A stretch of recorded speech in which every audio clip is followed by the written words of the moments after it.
கரூரில் இன்று மாலை நடைபெறவுள்ள திமுக முப்பெரும் விழாவிற்காக 1,00,000 இருக்கைகள் போடப்பட்டுள்ளன. விழாவில் மொத்தம் 3,00,000 தொண்டர்கள் பங்கேற்பார்கள் என்று எதிர்பார்க்கப்படுகிறது. கூடுதல் தகவல்களை வழங்குகிறார் செய்தியாளர் கணபதி. கணபதி, திமுகவின் முப்பெரும் விழாவிற்காக என்னென்ன ஏற்பாடுகள் எல்லாம் செய்யப்பட்டிருக்கு? கரூரில் திமுக முப்பெரும் விழா பிரம்மாண்டமாக இன்று மாலை நடைபெற உள்ளது.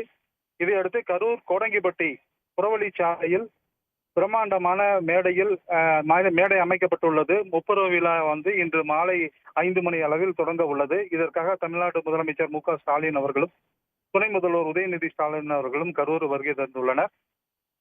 இந்த நிலையில் விழாவில் மேடை முன்பாக தொண்டர்கள் அமரக்கூடிய வகையில் சுமார் 1,00,000 இருக்கைகள் போடப்பட்டுள்ளது. அந்த 1,00,000 இருக்கைகளிலும் அவர்கள் அருந்துவதற்காக குடிநீர், இனிப்பு, காரம் மற்றும் சிற்றுண்டிகள் அடங்கிய ஒரு மஞ்சப்பை வைக்கப்பட்டுள்ளது. 1,00,000 இருக்கைகளிலும் அந்த மஞ்சப்பை வைக்கப்பட்டு வருகிறது.